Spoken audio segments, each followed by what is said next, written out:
관여하게 된 지는 한 3년 정도 되고요. 그 전에는 미국에 간 계기는 미국에서 스타트업, 미국에 이제 현지 1996년 한창 닷컴이 시작될 때 현지 스타트업에 이렇게 조인이 돼가지고요.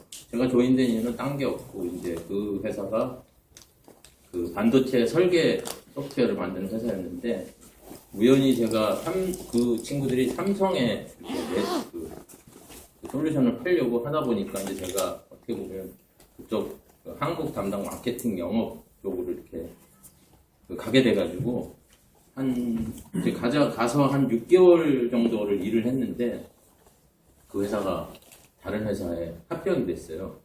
그러면서 이제 어떻게 보면은 이제 엑시트를 한 거고, 근데 저는 이제 너무 늦게 조인을 해가지고 큰 돈을 만지지는 못했습니다만은 그래도 이제 한 회사가 이렇게 합병되고 그런 과정을 거쳐서 제가 경험을 많이 했죠. 그래서 이제 그 이후에 그 회사에 투자하신 분이 현지에서 우리도 엔젤 펀드를 하나 만들어서 해보자. 그래가지고 이제 한 3년 정도 그분하고 같이 엔젤 인베스터 하면서 했는데 말이 엔젤 인베스터였지, 저희들이 투자한 회사를 치치닥거리 하는 역할을 했어요. 그래서 때로는 반도체 장비 회사 같은 경우는 때로는 반도체 장비 밑에 들어가가지고 이렇게 스크루 이런 것도 하고 연결도 하고 그럴 정도로, 왜냐면 창업자들이 그러고 이렇게 일들을 하니까 투자도 하지만 그들을 도와줘야 되니까 인력이 딸리고 그러니까 별일, 말하자면은 굳은 일을 다 했는데, 그게 어떻게 보면은 지금 생각해 보면은 그런 일들이 엑셀러레이트인지 아니면 인큐베이팅인지 모르겠지만, 그렇게 이제 해가지고 어떻게 한 3년 또 했더니 그 회사가 또 이제 그 회사는 이제 한국의 반도체 장비 회사에 이렇게 또 합병이 됐어요. 이제 그러면서 이제 저는 사실 엔지니어도 아니고 비즈니스 전공한 것도 아닌데, 그렇게 해서 어떻게 하다 보니까 이쪽 업계에 이제 발을 뛰게 됐고, 그리고 이제 엔젤 인베스터 생활을 끝내고, 그러면 이런 한국에서 미국으로 들어오는 회사들을 도와줘보자. 그래서 이제 컨설팅 회사를 만들어가지고 지금까지 컨설팅 회사를 하고 있다가, 최근에 이제 스타트업 엑셀러레이터 프로그램을 또 하게 됐어요. 미국의 가라지 테크놀로지 벤처스라는 엔젤 인베스터가 있는데, 그분들이 최근이죠. 작년 9월에 이제 우리도 엑셀러레이션을 해보자고 해가지고 오피스를 오픈했는데, 거기 이제 한국 업체들을 좀 이렇게 한번 데려와가지고 현지에서 엑셀러레이션을 해보자 해가지고, 이제 제가 최근에는 두 업체를 지금 데리고 가서 하고 있고요. 그리고 가라지 테크놀로지 벤처스가 더 아트 오브 더 스타트라는 엑셀러레이션 프로그램을 가지고 있거든요. 거기 그 프로그램을 현재는 좀 한국에다 론칭을 해볼까, 그리고 이제 요즘 알아보고 있고, 그리고 이제 정부 지원을 받아서 실리콘밸리에서 연수하고 그런 프로그램도 지금 작년부터 하고 있습니다. 그래서 이제 최근에 이제 엑셀러레이션 이런 VC 이런 쪽에 다시 많이 이제 관여를 하게 됐는데요. 근데 실리콘밸리에 대해서는, 실리콘밸리는 이제 제가 한 18년 정도 살았는데, 근데 여러 스타트업이 실리콘밸리에 와서 이제 얘기를 해보면 다분히 좀 환상을 가지고 계세요. 실리콘밸리에 오면은 나도 스티브 잡스가 될 수 있을까, 투자를 해주지 않을까, 그리고 이제 멋있는 모습들이 많잖아요. 근데 사실 실리콘밸리의 실상은 어떻게 보시면 상당히 냉혹하고요. 아시다시피 성공한 회사보다 실패한 회사들이 훨씬 많고, 물론 그런 건 있어요. 실리콘밸리가 한국보다는 실패에 대해서는 상당히 용인하죠. 저도 한국 시스템은 잘 모른다만은 한국은 실패하면 다시 시험 불량자가 되고 그러잖아요. 그 정도는 아닌 것 같고, 물론 실패가 이렇게 실패가 좋은 건 아닌데, 이렇게 그 실패를 인정을 하고 잘 좋은 과정을 거쳐서 실패를 하면 그 다음에 사업하는데 오히려 도움이 되는 그런 시스템인 것 같아요. 그래서 지금부터 제가 실리콘밸리에 대해서 간략히 설명을 드리고요. 특히 좀 펀딩, 자금 쪽을 위주로 그리고 현재 그 엑셀러레이터들 위주로 제가 좀 설명을 드려볼게요. 그 미국의 엑셀러레이션 프로그램에 참가하시려는 한국 분들, 준비하시는 분들이 많이 계시더라고요. 자, 이제 이거는 뭐 제가 지금 방금 소개했던 알토스 비즈니스 제가 운영하고 있는 회사에 대한 대우고요.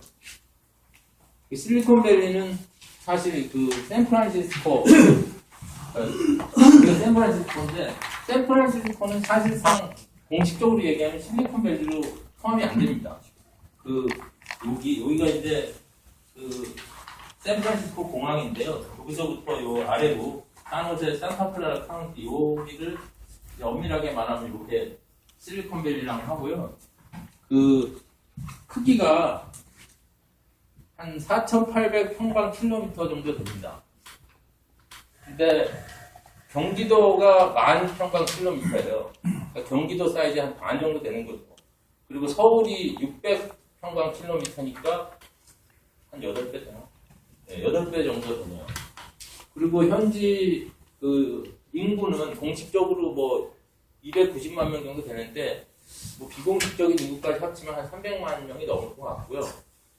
대부분이 실리콘밸리에서 가서 이렇게 예를 들어서 이제 제가 성당을 다니는데 성당에 가서 제 또래 이렇게 분들 만나면 거의 다 엔지니어, 거의 뭐 소프트웨어 엔지니어, 하드웨어 엔지니어, 거의 다 엔지니어 아니면은 기술 기업에 종사하는 분들, 뭐 스타트업 하시는 분들도 있고, 그리고 그러니까 평균 임금이 한 1억 정도 되고요, 우리나라 돈으로. 그리고 아시아 인구가 한 30% 되는데 중국하고 인도 분들이 많습니다. 중국하고 인도 분들이. 물론 뭐 엔지니어링 하시니까 그분들이 많다는 거고.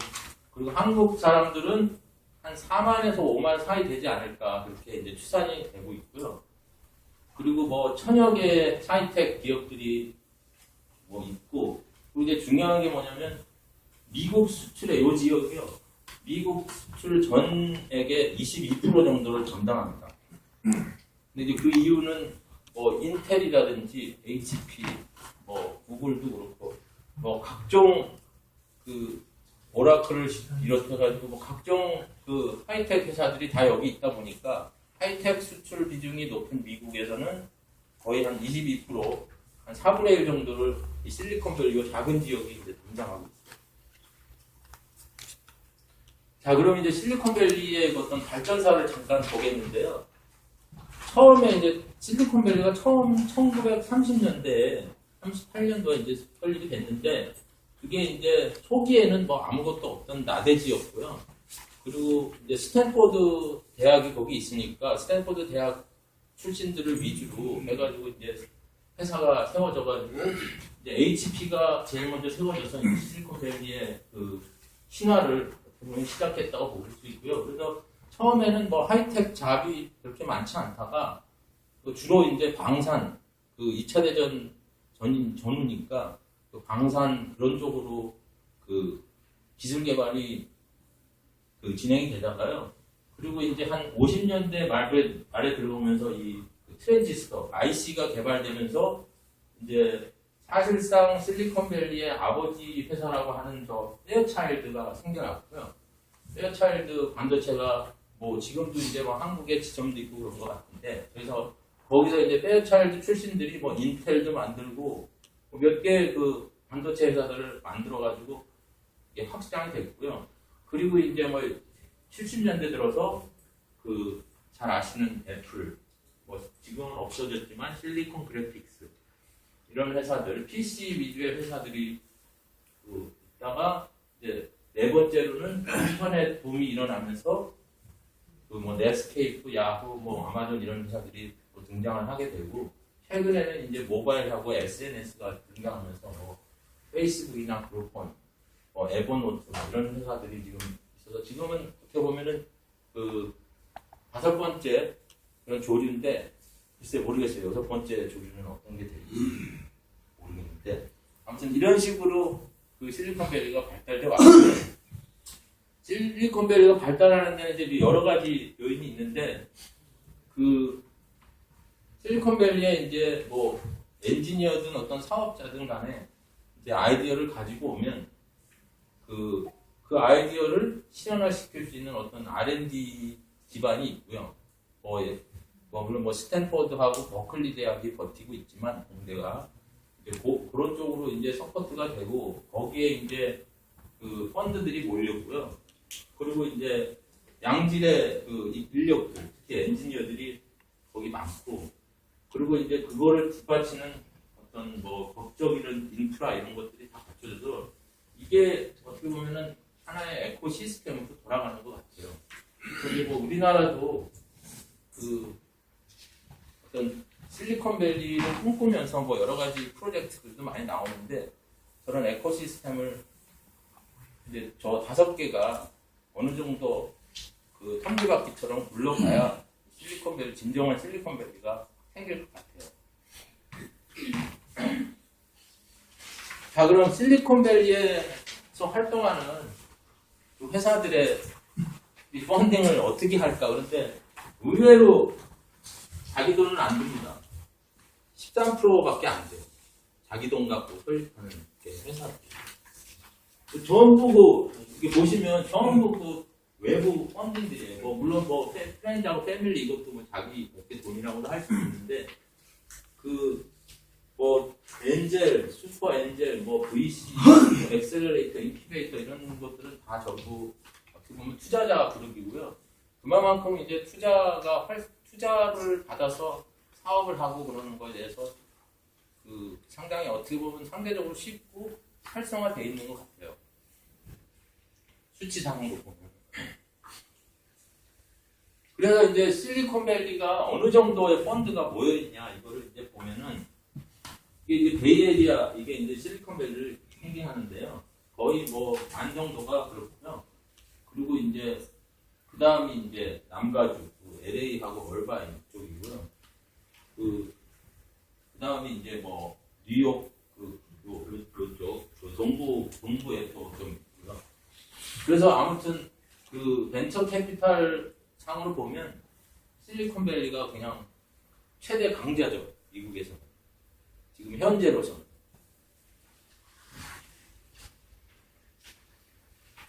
그리고 이거는 이제 아까 이제 그걸 했는데 아까 그걸 이제 약간 그래프로 만든 건데요.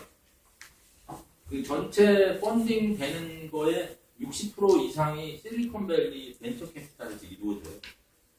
그러니까 전 세계에 있는 하이텍 회사들이 전부 실리콘밸리로 달려오는 게 어떻게 보면 이제 이 현상만 봐도 무리는 아니죠.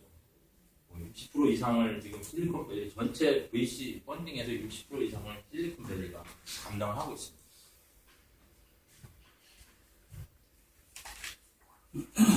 자, 그러면 2012년도 자료인데요. 그 파이낸싱에 대한 벤처 캐피탈 실리콘밸리의 벤처 캐피탈 파이낸싱에 대한 결과를 이제 한번 보고 보면은 112억 불이죠. 112억 불 정도가 총 이제 투자가 됐는데 이제 업체별로 이제 투자를 했을 텐데 그 업체의 그 가치 밸류에이션을 얼마를 평균적으로 받았을까 보면은 한 1,800만 불 정도 회사마다 우리 돈으로 하면 200억 정도 되잖아요. 200억 정도의 밸류에이션을 받은 거고요. 그리고 펀딩 미디언 펀딩 사이즈는 얼마나 될까? 평균 한 40억? 그러니까 370만 불이니까 40억 정도 된다고 보시면 되고요. 그리고 이 중에 2012년도에 IPO에 간 회사는 16개였고요. 그리고 그 IPO 상 밸류에이션은 어떻게 받았냐 하면은 7,800만 불. 한 800억, 850억 정도 받은 걸로 나타나있어요. 그리고 M&A가 이루어진 것만 해도 한 128개 정도 되고요. 그 M&A 가격, 회사 가치는 한 400만 불. 그러니까 어떻게 보면은 가장 이런 어떤 활동이 가장 그 활발한 지역이 실리콘밸리라고 보시면 되겠습니다. 펀딩 사이즈는 특별 어마운트하고 펀딩 사이즈가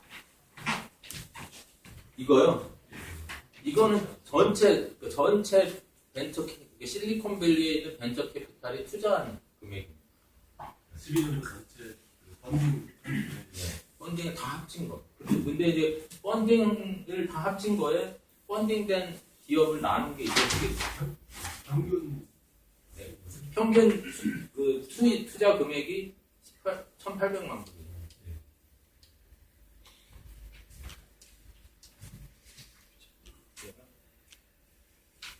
그래서 이제 그러니까 실리콘밸리의 벤처 캐피탈들을 좀 이렇게 구분을 해보면요, 한 4단계 정도로 나뉘는데요. 이게 뭐 얼리 스테이지에서 뭐 프리 IPO까지 이제 나오는 거고요. 뭐 얼리 스테이지에 이제 뭐 엔젤하고 인큐베이터 이런 Y 콤비네이터나 팩스타는 그거죠. 이제 자기들이 엑셀러레이션 프로그램을 가동해가지고 거기서 이제 졸업을 하고 그 중에 사업성이 있다고 판단이 되면은 이제 시드 펀드를 해가지고 이제 다음 스테이지로 넘어가서 이제 비즈니스를 할 수 있게 이렇게 만들어지는 건데, 지금 이제 요 프로그램에 한국 분들이 상당히 관심 많고요. 우리나라도 이제 이런 저런 프로그램을 좀 도입을 하려고 많이 움직임이 있습니다. 그래서 최근에 이제 모 회사가 Y 콤비네이터 프로그램에 들어갔다고 하는데, 사실 그게 이제 그 자체도 이제 뉴스가 우리나라 최초로 들어간 것 같은 이제 뉴스가 되고는 있는데, 작년에 Y 콤비네이터 프로그램에 들어간 회사가 한 400여 개 됩니다. 400여 개 되고요. 물론 이제 그 400여 개도 그냥 뭐 아무나 받아주는 게 아니고요. 상당한 어떤 까다로운 절차를 거쳐서 심사를 거쳐서 400여 개를 받아서 Y 콤비네이터가 하고 있는 그 프로그램에 일정 기간 뭐 6개월이면 6개월 이렇게 돌린 다음에 그 다음에 이제 그 중에 이제 뭐 중간에 이제 버려지는 회사들도 있고요. 버려진다는 폰이 그런데 이제 드랍되는 회사들이 있고, 마지막에 졸업을 그 과정을 다 맞춰가지고 졸업을 해서 Y 콤비네이터가 일정 부분 뭐 적게는 2만 불에서 많게는 10만 불 정도 투자를 해가지고 이제 다음 스테이지에 갈 수 있게, 그러면서 이제 Y 콤비네이터가 10만 불 정도를 투자하면 이제 거기에 이제 일부 외부 엔젤들이나 그 Y 콤비네이터 내부의 그 패널, 그러니까 이사로 있는 엔젤들이 약간의 그 추가적인 투자를 해줄 수가 있어요. 그러면 이제 뭐 투자장을 모으면 뭐 예를 들어서 뭐 외부 엔젤이 뭐 한 30만 불 했다 그러면 한 40만 불이 되겠죠. 근데 그걸 가지고 이제 비즈니스를 만들어서, 근데 이제 Y 콤비네이터나 대부분의 그 엑셀러레이터는 그 지분을 그렇게 많이 차지를 안 해요. 뭐 많이랄 수도 있는데 거의 한 5%에서 한 7% 정도를 이제 하는데, 그게 말하자면은 어떻게 보면은 자기네 프로그램에 와서 자기네 이렇게 멘토링 해주고 뭐 도와주고 이런 거에 대한 어떻게 대가를 할 수도 있고요. 그래서 상당히 이제 좋은 조건에 이제 회사 그 주식을 이제 가질 수 있는 권한을 갖는데, 그렇게 해서 근데 이제 400개 정도의 프로그램을 했는데 작년에 Y 콤비네이터가 직접 투자를 해서 실제 비즈니스를 만들어준 회사는 58개 정도밖에 안 됩니다. 그러니까 Y 콤비네이터 프로그램에 들어갔다고 해서 다 이렇게 성공하는 건 아니고, 물론 이제 Y 콤비네이터가 마지막에 투자를 안 해줬다고 해서 그게 뭐 그 회사의 뭐 마지막은 아니고요. 뭐 다른 데 가서 또 받을 수도 있지만, 특히 이제 Y 콤비네이터는 자기네 그 어떤 기준에 맞거나 향후에 포텐셜이 크다고 하면은 투자까지 해주는 겁니다. 그래서 진정한 의미의 엑셀레이터는 그 시작부터 끝까지 해서 투자까지 할 수 있는 능력이 있어야 돼요. 그리고 자기네가 가지고 있는 독특한 프로그램, 그 프로그램이 상당히 빡빡하게 하거든요. 쫓아가기가. Y 콤비네이터 프로그램이 뭐 지금은 Y 콤비네이터가 워낙 잘하고 있어가지고 한때 뭐 자체적으로 프로그램들이 다 있어요. 뭐 500 스타트업이라든지 뭐 테크 스타트업, 근데 약간 좀 다른 시각의 이제 프로그램인데, 그 엑셀레이터마다 좀 독특한 자기 나름대로의 프로그램들이 있습니다. 많이 컴퓨터는 일반 시민들한테 기부를 받아서 펀딩을 아니죠. 펀드가 뭐죠? 펀드를 이렇게 이사들 거기 멤버들이 있어요. 근데 사실 그 엑셀러레이터는 초기 뭐 투자하는 게 상대적으로 다른 VC들하고 비교를 하면은 그렇게 많지 않기 때문에 뭐 기껏해야 10만 불이기 때문에 큰 돈이 뭐 펀드를 가지고 운영되는 조직은 아닙니다. 이제 최근에 이제 그런 뭐 Y 콤비네이터가 이제 많은 그 이사들이 있는데 펀드를 낸 파트너들이 있는데 이제 그 파트너들이 이제 예를 들어서 Y 콤비네이터가 투자를 해가지고 그게 이제 어떤 뭐 IPO를 간다든지 M&A가 되면 뭐 리턴이 들어올 거 아니에요. 그러면 이제 그 이제 리턴이 들어온 거를 이 파트너들한테 다시 나눠줄 거 아니에요. 수익을. 근데 이제 그런 수익을 나눠주고 Y 콤비네이터가 너무 이게 이제 파워가 세지다 보니까 영향력이 높아지다 보니까 Y 콤비네이터 자체가 투자만 하면은 여기 투자가 정말 잘 되는 거예요. 그래가지고 최근에는 Y 콤비네이터 그 CEO 분이 그 엔젤 우리 내부적인 파트너들은 Y 콤비네이터가 투자하는 회사에 투자를 못하는 조항을 만들어 버렸어요. 왜냐면 그게 약간의 어떤 이해상충이 될 수 있다고 그래가지고 그리고 약간 법적으로 문제가 있었던 것 같아요. 그걸 원천 봉쇄한다고 해서 그냥 외부에서 들어오는 사람만 받지 우리 내부적으로는 안 받겠다고 최근에 발표를 했는데 이제 그 정도로 영향력이 지금 실리콘밸리에서는 영향력이 엄청나게 커진 거예요. Y 콤비네이터. 그리고 이제 두 번째 이제 뭐 이제 엔젤 이게 이제 엔젤인데요. 말하자면 이제 제 파트너기는 가라지 테크놀로지 벤처스 소프텍 이런 회사가 엔젤인데 사실 요즘 미국의 엔젤들이 거의 다 이제 많이 줄어들었어요. 한때는 VC들의 전체 포션의 엔젤이 차지하는 비중이 한 60%까지 됐었는데 지금은 뭐 5%도 안 된다고 그러더라고요. 왜 그러냐? 전부 이로 넘어갔어요. 가라지 테크놀로지 벤처도 이로 넘어가려고 그러고요. 왜냐하면 엔젤 펀드는 보통 뭐 50만 불에서 뭐 1000만 불까지 이렇게 하는 사람들인데 뭐 때로는 뭐 몇천만 불도 하지만 하는 사람들인데 상대적으로 이 엑셀러레이션 사업이 훨씬 이거 그 엔젤들보다 사실 돈은 안 들고 리턴이 될 확률은 높고 그러니까 그 이쪽으로 많이 지금 돌아갑니다. 단지 그냥 뭐 세웠다 그래가지고 되는 게 아니고요. 엑셀러레이션은 자기 나름대로 프로그램이 있어야 되니까 이제 그런 고민들은 있겠죠. 그리고 이제 뭐 A 스테이지 펀드들이 있고요. 그리고 이제 뭐 시코야나 이런 쪽은 그 프리 IPO 가기 전에 돈을 넣는 게 대형 뭐 1억 불 뭐 이렇게 넣는 사람들이죠. 자, 그래서 우리나라 기업들 중에 투자받은 회사가 있나 한번 궁금해 하실 텐데요. 그 이런 회사들이 우리나라 그 회사들이 실리콘밸리에 있는 벤처 캐피탈한테 투자를 받은 회사들입니다. 최근에는 몇 개 이제 더 추가가 됐는데요. 그래서 뭐 그 이제 제가 그 한국이 어떻게 보면은 투자를 상당히 적게 해서 그렇지 투자 수익률은 높다고들 하더라고요. 그래서 최근에는 제가 이제 그 알던 VC 한 분은 그 미국 사람만 있는 벤처 캐피탈의 심사역으로 들어가서 본인이 여기에 나온 회사 중에 5개 회사를 한국에서 5개 회사를 투자를 했는데 4회사가 지금 여기 있어요. 그래가지고 그 양반이 거의 그 업계에서 한국 투자해가지고 엄청난 리턴을 준 거예요. 그 현지 VC한테. 그랬는데 최근에 이제 그분이 그 회사를 그만두고 나와가지고 본인이 펀드를 한 1,500만 불짜리를 만들어서 지금 이제 한국 쪽 기업들한테 투자를 하겠다고 했죠. 아무래도 그 성공에 비해서 보너스가 적었습니다. 남아가지고 그래서 해서 이제 그것도 이제 될 거고 뭐 근데 이제 한 가지 그런 건 전부 이 투자를 하는 분들이 그 VC에 속해 있는 한국 분들이 많아요. 한국 분들이 주로 투자를. 근데 그건 어쩔 수 없죠. 뭐 한국 사정을 잘 아는 분들이 한국에 투자를 해야 되니까. 근데 뭐 이런 지금 보셔도 알겠지만 한국에서는 상당히 성공적으로 비즈니스 하고 있는 회사들이잖아요.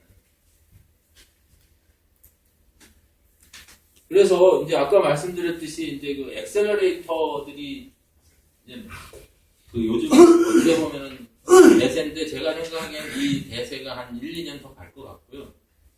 그 다음에는 어떤 형태의 그 투자 그 행태가 나타날지 모르겠는데 지금은 아무튼 엑셀러레이터들이 대세입니다.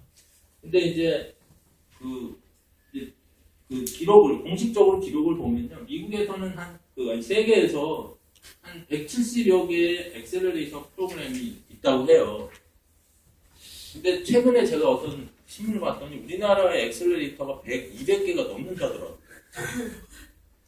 그런 뭐 통계가 있다는데 뭐 이 기준이 어떤 건지 모르겠지만 아무튼 그 세계적으로 제대로 된 엑셀러레이터는 한 170여 개가 있다.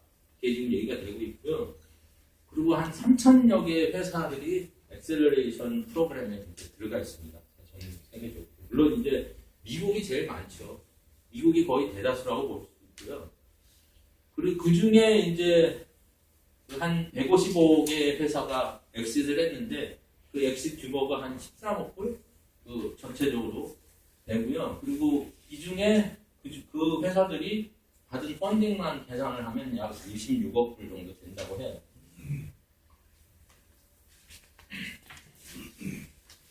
자, 그럼 엑셀러레이션이 뭐냐 도대체 엑셀러레이션 하는 프로그램은 이 뭐냐를 지금 궁금해 하실 텐데 이제 단계별로 있어요. 이렇게 3단계가 있는데 제일 첫 단계는 그냥 일할 자리만 빌려주는 그건 이제 엑셀러레이터가 아니고 어떻게 보면 이거는 임대요. 그 자리를 만들어 놓고 뭐 스페이스를 만들어 놓고 약간의 이제 서비스 뭐 리갈 서비스나 뭐 이런 것들을 해주고 그런 게 이제 저거는 그냥 단순하게 일하는 코워킹 플레이스로 보시면 되고요. 그리고 이제 인큐베이팅은 이제 아이디어를 갖고 실제 이제 회사를 하겠다고 이제 생각을 하면 인큐베이팅은 약간의 이제 회사 설립 자금 정도를 이제 대주고요. 그리고 이제 멘토분이 붙어서 현지에서 멘토 해주고 그리고 이제 뭐 그 일정 기간이 지나서 니네들이 정말 그 아기가 인큐베이션에 나갈 것처럼 니네들이 어느 정도 이제 혼자 서바이벌 할 수 있으면 내보내는 그런 프로그램이죠. 그리고 이제 그때부터는 뭐 너희네들이 알아서 세일즈도 하고 뭐 펀딩도 하고 이렇게 해라 그런 거고 대부분 이제 그 주식으로 뭐 대가를 받는 그런 형태고요. 근데 요즘 그 관심을 갖고 있는 엑셀러레이터는 이제 포스트 인큐베이터 어느 정도 제품이 있고요. 가능하면 시장성이 검증된 거, 프로토타입 정도 있고 그런 거를 하는데 여기 나왔듯이 아주 까다롭게 이거는 골라야 될 그런 거고요. 그리고 이제 같이 오피스를 쉐어하면서 같이 같이 뭐 공간과 어떤 리소스를 같이 이용을 하고 그리고 이제 뭐 여러 가지 이벤트를 통해서 뭐 VC를 불러서 데모데이도 하고 막 이러면서 이제 하고 그 코스트는 이제 이때부터는 원슬리 피를 대부분 받아요. 월 뭐 얼마 정도를 받고요. 그리고 마지막에 투자할 때는 주로 그 지분을 받는 이제 그런 형태로 이제 운영이 되죠. 이제 한 가지 이제 그 독특한 점을 제가 느낀 게 있는데 미국 엑셀러레이터에 가면은 대부분 이런 모임들을 합니다. 자기 엑셀러레이션 프로그램에 속해 있는 그 엔지니어들이나 뭐 비즈니스맨들하고 이렇게 일주일에 한 번 정도를 해요. 저도 이제 집 근처에 있는 엑셀러레이터 모임에는 일주일마다 가는데 이제 한 예를 들어드리면 그 입장료를 한 5불씩 내요. 5불씩을 내면은 그게 이제 저녁 식사값이에요. 저녁 식사값인데 5불을 내면 이제 그걸 모아서 이제 좋지 않은 사람은 그걸 뭐 샌드위치라든지 뭐 이렇게 간단한 먹을 거를 이제 비치해 놓으면 그날 자기가 생각하고 있는 사업이나 자기가 추진 중인 사업을 발표를 이제 하고 싶은 사람은 사전에 그 주체한테 이메일을 보내면 한 5분 정도의 시간을 줘요. 5분 정도에. 그러면 이제 그 행사장에 가면 한 10개 회사가 이렇게 쭉 써 있어요. 이렇게 1, 2, 3, 4, 5 이렇게 해가지고 회사 이름만 쭉 써 있어요. 그러면 이제 뭐 6시 반에 이제 모이면 한 30분 밥 먹고 7시부터 이제 한 회사씩 그 나와가지고 이제 발표를 시키거든요. 피칭을 하는 거죠.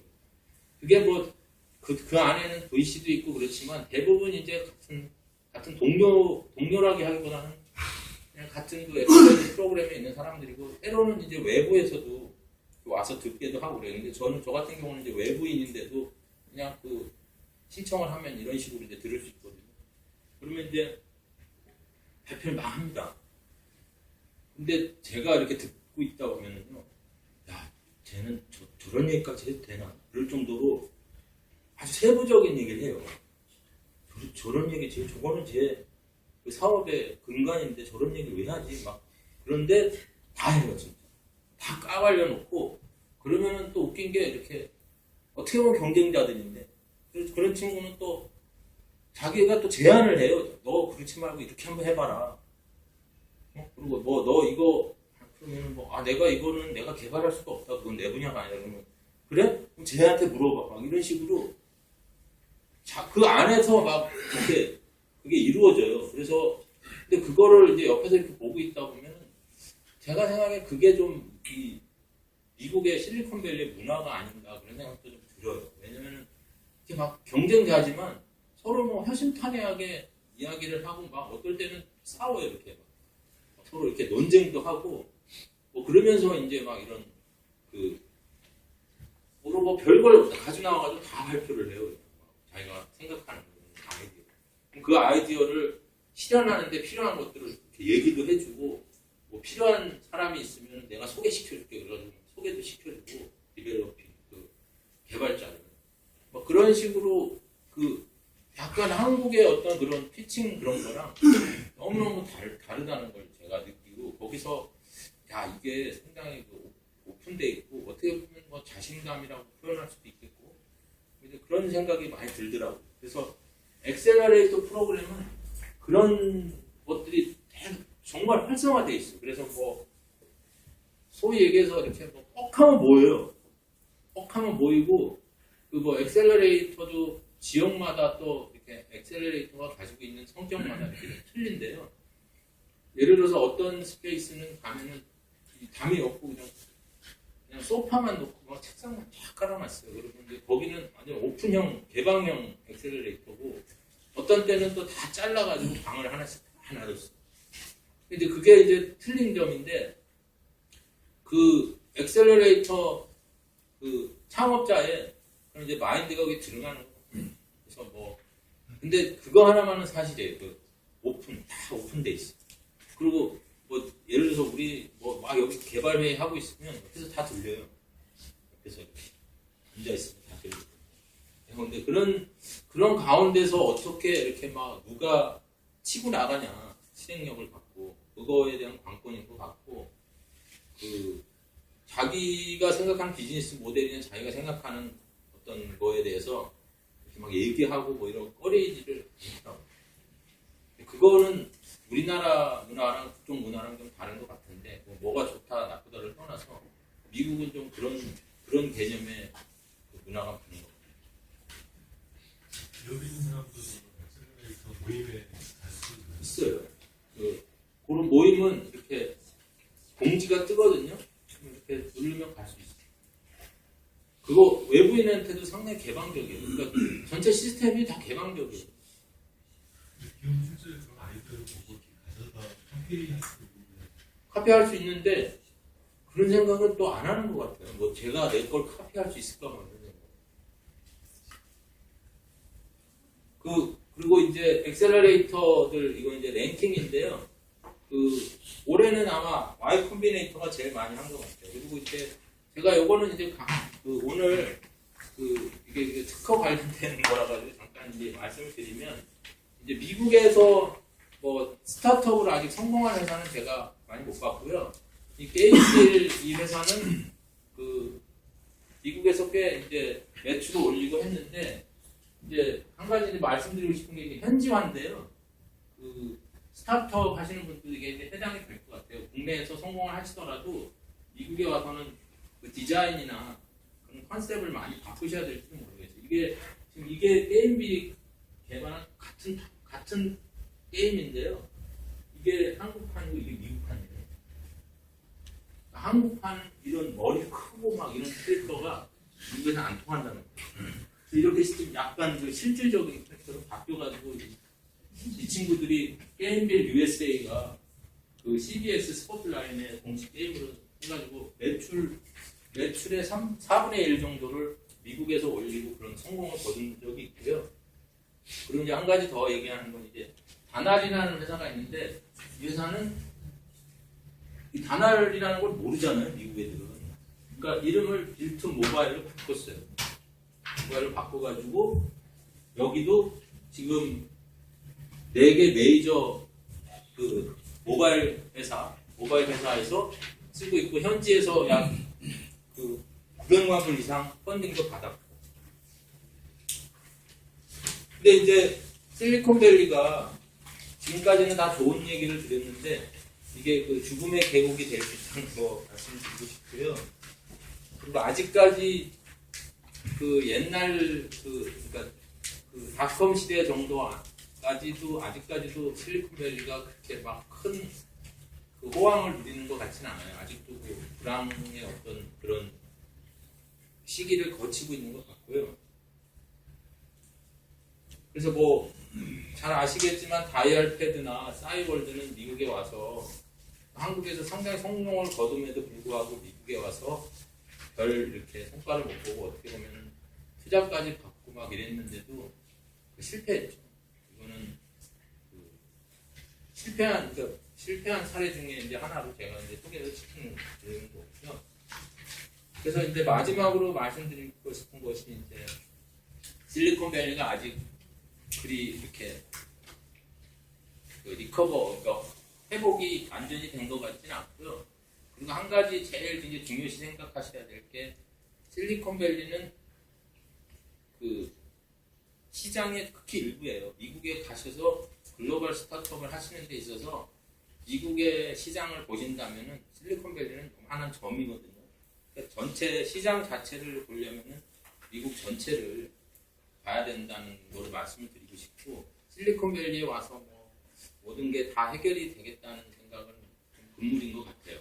그리고 실리콘밸리는 특수한 지역이기 때문에 그 실리콘밸리에서 뭐 기술 개발하고 펀딩 받고 이런 건 좋은데 미국의 시장 자체는 밖에 있다는 거를 항상 염두에 두셨으면 좋겠어요. 그리고 항상 말씀드리는 게 거기서 비즈니스 하는 거는 상당히 비싸고요. 그리고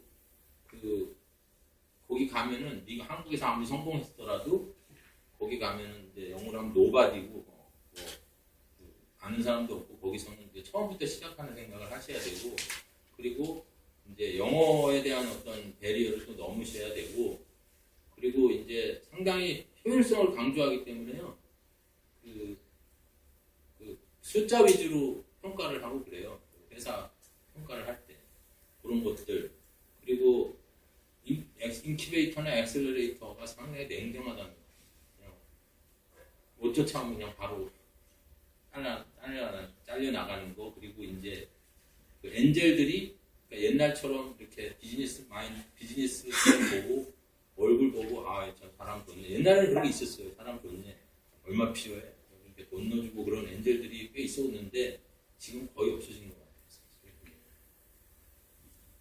그리고 마지막으로 말씀드리고는 여러분들이 비즈니스 하고 그런 섹터가 있으면 이거는 거기 없을 거예요. 제가 새로 넣은 건데 실리콘밸리가 전부가 아니라는 걸 말씀드리고 싶고요. 특히 게임하는 회사들은 제 생각에는 남가주, LA나 얼바인, 샌디에고 쪽을 생각해 보시는 게 좋을 것 같고요. 그 컬처가 조금씩 틀리기 때문에 그런 것을 고려해서 만약에 미국 시장에 진출하실 때 그런 점을 고려해서 좀 해주셨으면 좋겠어요. 너무 실리콘밸리로만 달려가지 마시고 다른 쪽도 생각을 심도 있게 해보시는 게 좋을 것 같아요. 이 슬라이드는 제가 나중에 공유해 드릴게요. 그리고 이제 이건 마지막, 진짜 마지막인데, 요 내용들은 이제 미국에 들어오실 때 한번 좀 이렇게 한번 생각해 보시는 내용들이 될 것 같아요. 근데 뭐 요는 그겁니다. 제 생각에는 정말 미국에 들어오고 싶으시면 일단 준비를 좀 많이 하시고요. 한국에서 들어가기 전에. 그리고 이런 파트너도 중요한데 제 생각에는 CEO가 가가지고 한 2년 죽도록 고생하겠다는 생각을 가지고 가시는 게 좋아요. 그런 생각을 가지고 가셔야지 그냥 뭐 대충 파트너 정해서 한다 이거는 성공 가능성이 낮습니다. 그래서 또 아시다시피 뭐 해외 외국 회사가 실리콘밸리에 와서 성공한 케이스들이 있는데요. 뭐 스카이프라든지 요즘 하는 스포티파이라든지 이러는데 그 면면을 보면 CEO가 와서 정말 죽도록 했어요. 핀란드 CEO인데 와가지고 죽도록 해가지고 현지에서 막 터지고 이러면서 현지 인원들하고 같이 막 뭉쳐가지고 성공을 이루어낸 거니까 그냥 그런 식으로 대충 파트너 정해가지고 하신다는 생각 마시고 그냥 직접 CEO가 가서 한 몇 년 고생하겠다는 생각을 하시면 좋을 것 같아요. 네, 뭐 짧은 시간에 너무 많은 얘기를 했는데 아무튼 감사드리고 어떻게든 간에 빨리 미국에 와서 성공하는 케이스가 좀 있었으면 좋겠습니다. 네, 그리고 뭐 도움이 필요하시거나 그러면 뭐 연락을 한번 주십시오. 네, 일단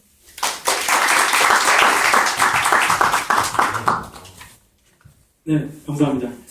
시간이 조금 딜레이 되긴 했는데 저희가 일부러 5시 반에 끝나는 걸로 공지를 드렸어요. 그래서 약간씩의 버퍼는 가능하니까 질문을 하나 받을까요? 네, 하나. 정말 이거는 정말 너무 궁금하다. 네. 안 계시면 한국에서 어느 정도의 뭐 매출이라던가 이런 종류의 성장이 있은 다음에 이제 실리콘밸리나 미국 진출을 해야 될 텐데요. 네. 그런 정도가 어느 정도가 될까요? 그러니까 이제 매출 그런 것도 이제 중요한데요. 현지에서 어느 정도 투자하실 생각을 가지고 계셔야 돼요. 그러니까 예를 들어서 내가 6개월 정도는 현지에서 뭐 이런 정도는 인원을 가지고 이렇게 사업을 런칭해서 6개월 정도는 이런 정도의 자금을 할 수 있겠다라고 생각을 하시고 6개월 안에 뭐 펀딩을 하든지 뭐 이렇게 하셔야 되는데 그런 어떤 계획상에 있는 그런 기간에 대한 투자 그리고 거기에 대한 자금 부분을 어느 정도는 가지고 있어야 된다고 생각을 하기 때문에 뭐 매출이야 많을수록 좋죠. 어느 정도 한다는 것보다는 이제 그리고 모든 비즈니스 모델이 미국에 들어오면 현지화는 필요하거든요.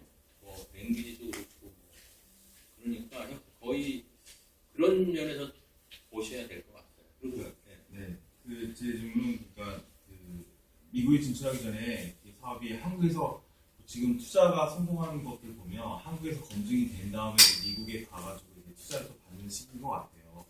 네, 그런 식으로 아니고 만약 한국에서 검증이 안 된 사업인데 미국에서 바로 이제 뭐 투자를 받아서 이제 사업을 진행할 수 있는 라는 문제인 거죠. 그게 이제 사안마다 사실은 이제 좀 틀리는데요. 물론 이제 지금 현재 글로벌 모델 그래가지고 해외 시장을 타겟으로 해서 비즈니스를 처음부터 개발하고 계신 분들이 꽤 돼요. 특히 뭐 게임도 있고 뭐 모바일, SNS 이런 것도 있는데 현지 그러니까 말씀드리고 싶은 거는 현지에서 이제 예를 들어서 법인을 설립하고 그리고 이제 뭐 사람을 뽑고 이런 활동들이 있어야 되잖아요. 근데 이제 두 가지예요. 현지에 그냥 비즈니스 플랜 갖고 현지에서 투자자를 만나가지고 현지에서 투자자와 함께 법인을 설립하고 그렇게 하실 수도 있고요. 그리고 아니면은 일단 뭐 일정 부분 투자를 해서 법인을 설립하고 나서 투자자를 만나실 수도 뭐 프로덕트를 런칭하고 나서 투자자를 만날 수 있고 그거는 개인마다 좀 틀린데요. 비즈니스 모델을 좀 연구를 해봐야죠. 뭐라고 좀 말씀드리기 전에 공동적으로 말씀드리기 전에. 감사합니다. 네.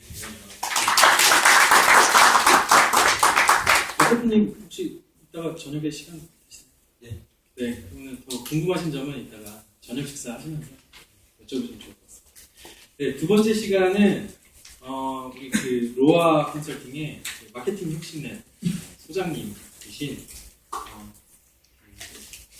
한성철 소장님의 발표를 바로 진행하도록 하겠습니다. 네, 네.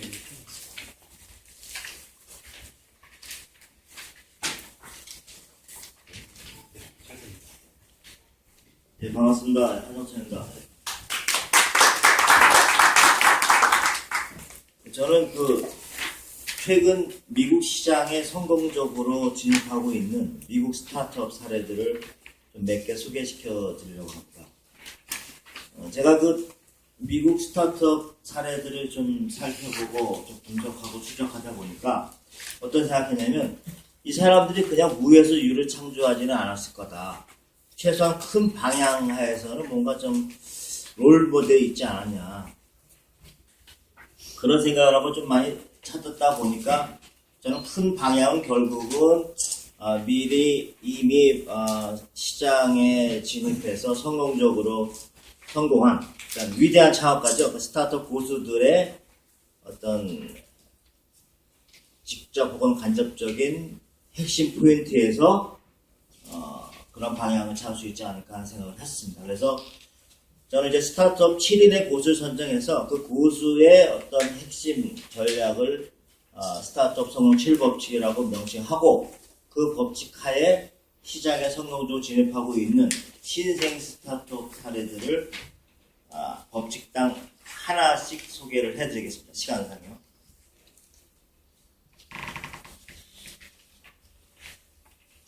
보시면 여기 최근에 미국 조사에 의하면 벤처 캐피탈 한 곳당 1년에 1000명의 스타트업 창업가들이 찾아온다고 합니다. 그래서 앞에서 프리젠테이션 하면 1000곳당 2곳이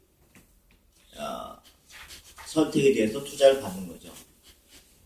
그럼 선택된 곳이 10곳이라고 치면 그 10곳이 론칭을 해서 한 곳만이 어느 정도 수익을 낸다고 한다. 곱해보면 굉장히 확률이 적죠. 그런데 어저께 자료를 보니까 이건 수익을 내는 거고 성공했다고 하는 그런 확률은 30분의 1이라고 합니다. 1000분의 2 곱하기 30분의 1이 성공한다는 거죠.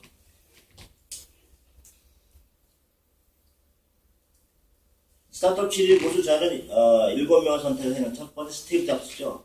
우리 시대의 영원한 고수의 고수죠. 이 사람은 정말 스타트업 DNA로 아주 충만한 사람이고 스티브 블랭크 이 사람은 린 스타트업 운동을 주도했고 스타트업 오너 매뉴얼 공동 저자입니다. 실질적으로 많은 스타트업을 성공시켰고 지금은 창업가 정신 강의를 하고 있습니다. 토니 세이는 중국계 미국인이죠. 세계 최대 온라인 신발 쇼핑 자포스를 창업해서 한 12년 동안 운영하다가 최근에 아마존에 한 12억 불에 매각을 하고 지금은 그 돈 갖고 어디 가서 노는 거 아니라 라스베가스의 제2의 실리콘밸리를 짓고 있죠. 공동체를 짓고 있습니다. 네 번째 리처드 브랜슨이라고 해가지고 잘 아시겠죠. 버진군 창업자이죠. 지금도 계속해서 다양한 스타트업을 만들고 있습니다. 제프리 베조스 다 알다시피 아마존닷컴의 창업자이고 빌 게이츠 다 아시겠고 폴 그레이엄은 지금 미국 1위 스타트 엑셀러레이터인 Y 컴비네이터의 공동 창업자이자 비아웹을 만들어서 야후에다가 매각한 스타트업의 고수죠. 자, 첫 번째 법칙은 룰을 깨라입니다.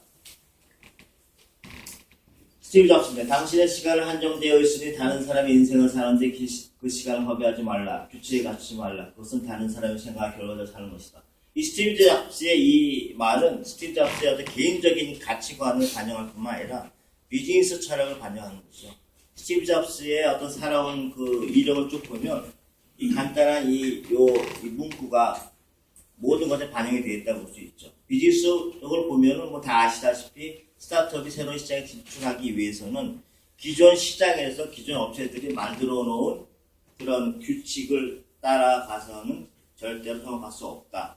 고정 관념과 기존 관점을 깨고 새로운 싸움판을 만들자. 그런 얘기입니다. 사례를 보면 프라이트카를 말씀드릴 수 있겠습니다. 프라이트카는 작년 2월에 하버드 1학년 중퇴자하고 프린스턴 중퇴자, 그리고 MIT 중퇴자 3명이서 만든 스타트업입니다. 어떤 스타트업이냐 하면은 공항에 세워놓은 자동차를 고객 간 서로 빌려주고 빌리게 하는 이런 렌트 서비스입니다. 프라이트카의 그 창업자가 처음에 이제 질문한 것은 뭐냐면 이런 얘기죠.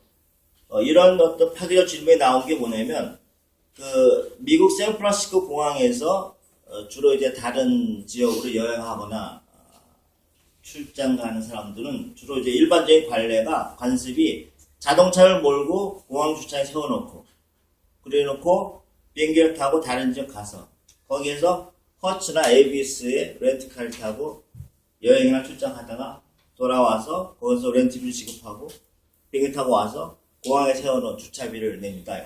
하루에 한 18불 정도죠. 그러다 보니까 비행 요금보다 공항 주차비하고 렌트비가 엄청나게 비쌉니다. 거기에 착안해서 그런 깨자는 얘기죠.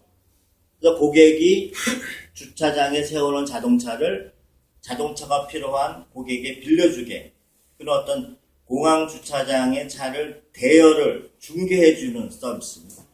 그 서비스에 착안해놓은 겁니다.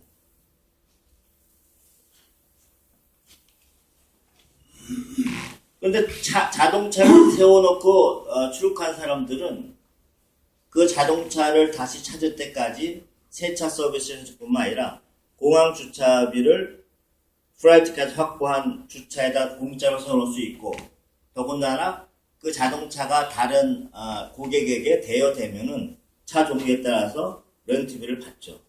그리고 차를 빌린 사람 입장에서는 에이비스나 허치 같은 하루에 100불, 150불 되는 대여비의 3분의 1 정도로 싼 가격으로. 그러니까 새로운 고객이 일반 사람들이 에이비스나 허치에서 빌리는 그런 비싼 부담을 고객 간 빌려줌으로써 서로 윈윈한 그런 모델을 만든 거죠. 그리고 보험을 들어주고요. 이 서비스는 작년 2월 달에 이제 시작을 했어요. 그래서 이게 벤치매킹 한 것은 이제 에어비앤비라고 아시겠지만 숙박 공유 사이트죠.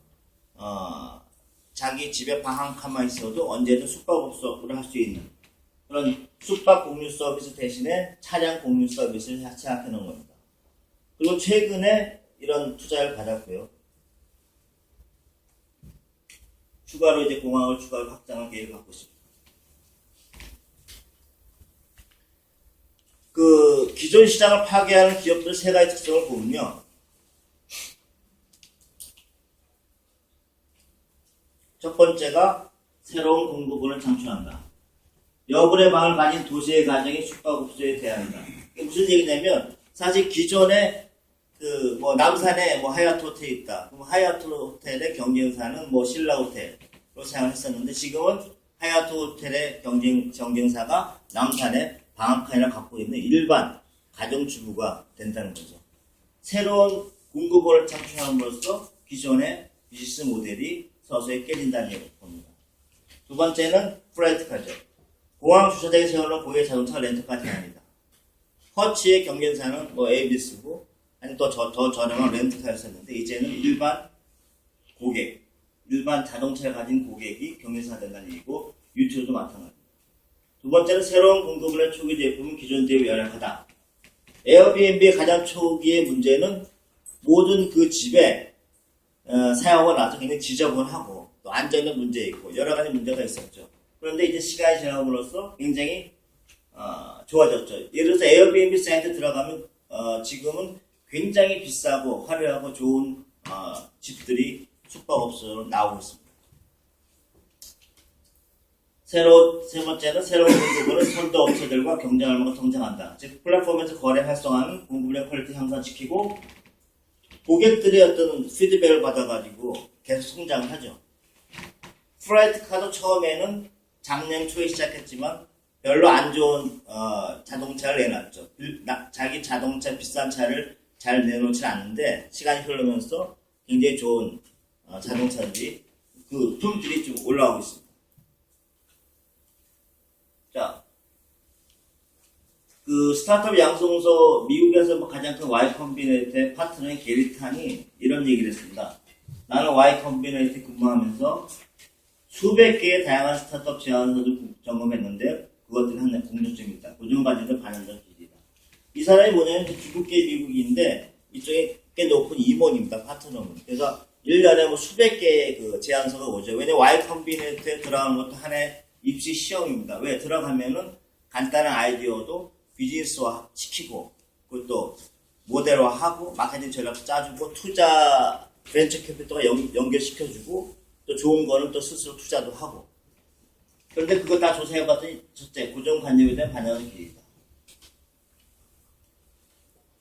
두 번째 이 페이팔의 공동 창업자라는 사람이 그 요새는 그 스타트업에 투자를 많이 한다고 합니다. 이 사람이 이런 얘기했어요. 당신의 하라는 것에 대하여 대부분의 사람들이 X라고 믿지만 진실은 X가 아니다. 즉 스타트업을 하는 사람이 와가지고 얘기를 할 때 이 사람은 스타트업 할 만한 가치가 있다 하고 투자를 결정하는 것이 바로 이러한 자세를 가질 때. 즉 뭔가 한마디로 해서 좀 삐딱한 생각, 기존 생각과 다른 생각을 갖고 있는 사람들한테 투자를 한다는 얘기입니다.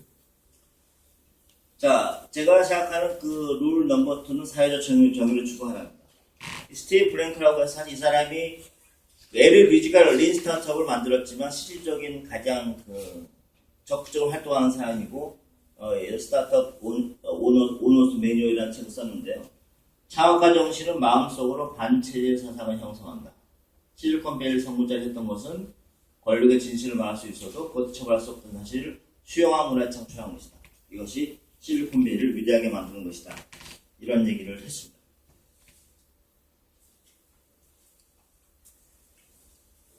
작년 초에 그 미국 다큐멘터리 TV, PBS TV가 있는데요. 여기서 이제 스타트업 문화의 뿌리는 좌파다라는 것을 방향한 건 아니고 그때 그 내용은 스타트업의 뭐 원조를 찾아서 이런 내용입니다. 그러니까 이제 뭐 장충동 족발의 원조는 어디냐 뭐 이런 식으로 해서 스타트업이 어디서 시작했냐 하는 것을 다큐멘터리 TV인데 여기서 밝힌 것은 스타트업 문화의 뿌리, 스타트업의 원조는 이제 페어차일드 세미컨덕터라는 그 기업입니다. 그 로버트 노이즈라는 사람이 20대 때 젊은 친구들 한 8명이나 같이 동부의 어떤 그 강압적인 분위기가 싫어서 서부로 떠납니다. 그게 이제 실리콘밸리의 시작이고 그리고 스타트업의 원자라고 하죠. 그때 그 로버트 노이즈가 한 말이 있어요. 다큐멘터리 TV를 보면 점심때 마틴을 마시고 시가를 즐기고 몸매가 드러나는 비서들을 볼 수 있는 자유를 찾아서 이런 얘기를 했습니다. 굉장히 재밌죠? 마틴은 뭐 술이고 시가는 담배고 그 다음에 이제 여자, 술, 담배, 여자 20대 때 뭐 저도 굉장히 좋아했지만 술, 담배, 여자는 굉장히 기존 세력이나 기존 세력에 대한 어떤 저항 정신을 얘기하고 제임스 딘 뭐 이런 담배 피는 모습 같이 그러니까 굉장히 그 원초적인 것 같고 동부의 문화에 반항하고 서부로 떠납니다. 이게 이제 다큐멘터리 TV에 나오는 얘기인데요. 결국 이제 페어차일드 세미컨덕터라는 것이 세계 최초의 진정한 스타트업이라고 이 다큐멘터리 TV에서는 얘기를 합니다. 그리고 모든 스타트업 모델은 결국 이 모델이 참조해야 된다. 즉 획일화된 가치를 거부하고 창조 자유를 찾아가는 것이 시작된다. 결국은 계급과 위계가 아닌 개방과 평등의 문화, 안정과 순응이 아닌 도전과 반항의 문화, 정장과 보수가 아닌 진과 혁신의 문화를 창출했다는 것이죠. 이게 스타트업의 원조다 하고 다큐멘터리에 나옵니다. 사례를 보면 그 체인지라는 사이트는 뭐냐면 이제 온라인 무료 탈원 사이트입니다. 온라인 무료 탈원 사이트예요. 이 온라인 무료 탈원 사이트가 나오게 된 계기는 이 창업가가 이런 질문을 던집니다. 왜 시민의 탈원은 제대로 통과되지 않는가? 미국에도 13% 미만이라고 합니다. 탈원했을 때 통과되는 그 확률이요. 미국이나 한국이나 똑같이 뭐 사회적 약자가 어떤 자신의 어떤 그 권리를 주장할 수 있는 곳이 별로 없다는 거죠. 근데 실질적으로 이 창업가가 이제 이 사이트를 창업하게 된 계기가 자기 형이 게이라고 어느 순간 밝혔다고 하더라고요. 근데 그 형이 하는 얘기에 의하면 자신이 게이라는 것이 뭐 창피한 게 아니라 게이라는 얘기를 하고 자기가 편견받는 사실들을 얘기할 곳이 없다. 사람들이 너무 떠나간다. 그 얘기를 듣고 이 사이트 창업을 하게 됐답니다.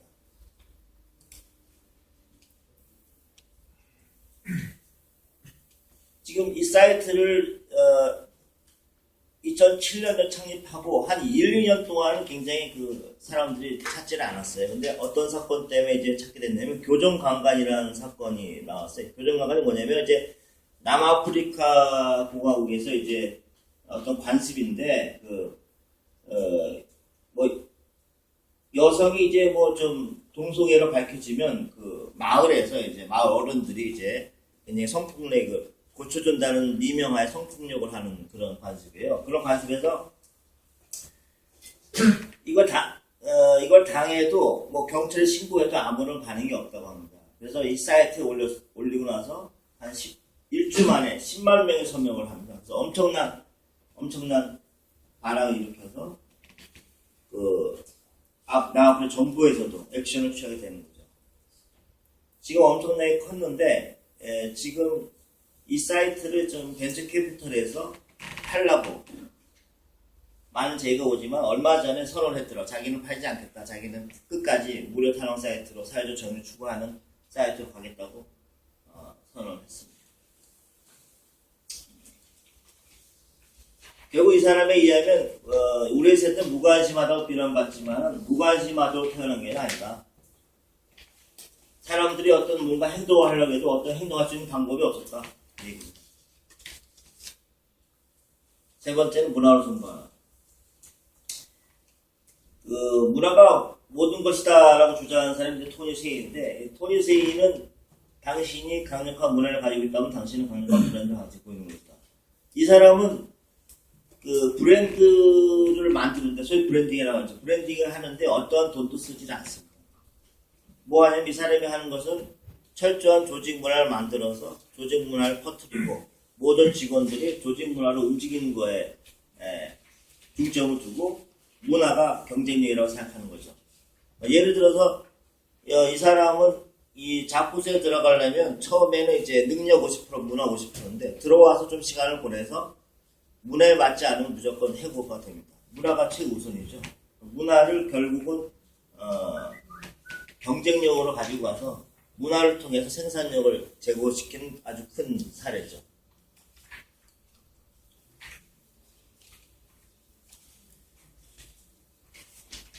그 스티브 잡스가 2010년도에 그 DH라는 컨퍼런스에서 이런 얘기를 합니다. 애플은 지구상에서 가장 거대한 스타트업이다. 애플은 지구상에서 가장 거대한 스타트업이다. 이런 얘기를 하면서 어떤 얘기를 하냐면 애플에는 위원회 같은 것도 없다. 제가 대기업을 좀 오래 다녀서 아는데 굉장히 좀 관료적이죠. 근데 위원회가 없고 팀에 의해서 모든 게 책임과 권한이 주어져 있다. 그리고 자기 자신이 하는 일은 창업가고 CEO지만 아침에 그 팀별 토론에 참가해서 수평적으로 토론에 참가하고 거기서 결정되는 것을 따른다. 그러니까 그 사회자가 물어보죠. 당신은 뭐 CEO고 창업가고 똑똑한데 당신에 의해서 모두 결정되는 게 아니냐? 그때 한 얘기가 아니다. 내가 이기는 게 아니라 좋은 아이디어가 이긴다. 내가 맨날 이기고 내가 나에 의해서 움직이면 그게 어떻게 애플이 이렇게 클 수가 있냐? 애플은 스타트업이다. 그런 얘기를 합니다. 근데 사실 이제 제가 이제 스타트업에 대해서 굉장히 한 2, 3년 동안 좀 분석하고 많이 하고 전 개인적으로 이제 뭐 오래전부터 이제 창립 같은 걸 많이 했어요. 우리나라 홈쇼핑 TV, GS 홈쇼핑 제가 창립 멤버고 그리고 이제 한주 PCS라고 해서 그 PCS 제가 창립 멤버 들어가서 뭐 마케팅 다 하게 됐는데 제 경험에 의하면 사실 엄청난 아이디어에 의해서 움직이는 건 아니더라고요. 아이디어에서 움직이는 건 아니에요. 어떤 사람, 문화, 뭐 이런 거, 스피릿 이런 거에서 움직이지 사실 결국은 아이디어에서 움직이는 게 아니다 하는 것들이 드러납니다. 제 경험과도 굉장히 비슷한데, 자포스의 문화 브랜드다. 아까 얘기했죠.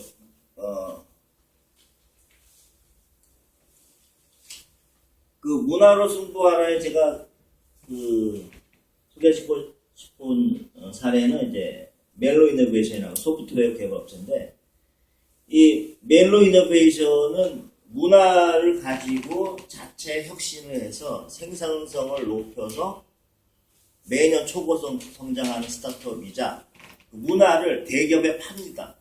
그러니까 문화를 대기업에 팔아요. 자신들이 만든 문화를 돈을 받고. 문화가 엄청난 또한 마케팅 수단이 되는 거죠. 이 창업가는 이런 질문을 던집니다. 도서관 같은 적막한 사무실 분위기가 과연 생산적이냐? 그리고 두 번째는 팀워크를 극대화할 수 없는 혁신적 아이디어가 없을까? 보시면 알겠지만 이게 사무실이 아닌데 창고 같아. 큰 창고 안에 모든 직원들이 앉아 있습니다. 칸막이 아무것도 없어요. 개인별 고정자리도 없어요. 없습니다. 또 새로운 여기만 특별한 문화가 뭐냐면 짝으로 일하는 문화예요. 짝으로 일하는 문화. 프로젝트별로 딱 2명을씩 선정을 합니다.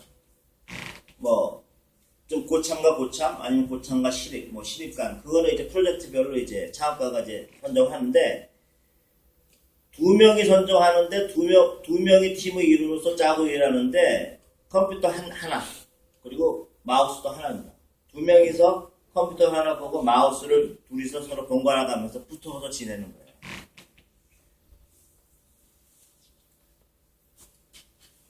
이게 소위 얘기하면 이제 우리가 뭐 TV를 보면은 짝이라는 TV 문화랑 굉장히 비슷한데 사람 뽑을 때도 짝 문화 테스트를 합니다. 기존 직원이 자기가 새로운 짝이 필요하면은 사람들을 면접 볼 때 짝 테스트를 해요. 그게 단순하게 어떤 뭐 실력이 있고 능력 그걸 떠나서 감성적인 것들 나랑 맞는지 집에 나오는 짝의 테스트랑 비슷하게 합니다. 나랑 같이 붙어서 24시간 할 수 있는지. 사실 우리나라 제가 회사도 많이 다녀봤지만 우리나라는 많이 이기주의가 돼 있어요. 미국은 굉장히 개인주의라고 하는데 이렇게 2명씩 붙어가지고 하루 종일 뭐 예를 들어서 긴 프로젝트 6개월 짧은 건 뭐 한 달 두 달씩 붙어서 할 수 있다는 엄청난 호흡이 필요한 거죠. 그걸 해요. 근데 이게 인류학적인 어떤 관점이 나왔다는데 굉장히 효과를 보고 있죠. 뭐 승진을 위한 모든 직원도 결국 짝으로 하고 현재 그 지속적인 최근에 엄청난 속도로 성장할 뿐만 아니라 수익의 5%는 문화를 전파한 수익입니다. 여기 보시면 이게 보시면 뭐 잘 크게 안 보이는데 뭐 나이 드신 분 서서도 2명이고 앉아서 2명씩 남녀 여기 뭐 동성간이 이성끼리 해서 철저히 2명씩 합니다. 2명씩 붙어서 프로젝트를 진행을 합니다. 이게 멜로 이노베이션에서 이제 개발한 경쟁력이라고 합니다. 그 멜로에서 일한 프로그래머가 이런 얘기했어요. 우리는 여러 문제에 대해서 크게 잘 떠든다. 당신이 어떤 사람을 질문하고 나서 당신이 그 말을 꺼냈던 사실 답을 발견한 적이 있는 게 굉장히 더 중요한 얘기죠. 뭐 조직 생활을 많이 하다 보면 질문을 쉽게 할 수 있는 분위기냐 아니냐 그거에 따라 아웃풋이 달라졌죠. 엄청난 중요해요. 왜냐하면 결국 혼자서 하는 건 아무것도 없기 때문에 같이 이루는 팀원들 간에 쉽게끔 질문을 던지고 질문을 던질 수 있는 분위기 굉장히 현실적으로는 어렵죠. 왜냐하면 자기 자존심도 있고 남의 눈치도 봐야 되고 뭐 이런 거 있는데 또 내가 질문을 했을 때 돌아오는 게 피드백이 없을 때는 엄청난 거죠. 그 창업가가 이런 얘기를 하면 성공하고 나서 뭐냐면 진정한 본질은 제 시간의 제품. 제 시간의 제품 내는 거 중요한 게 아니라는 얘기입니다. 대화하고 팀으로 일하고 함께 문제 해결하는 문제입니다.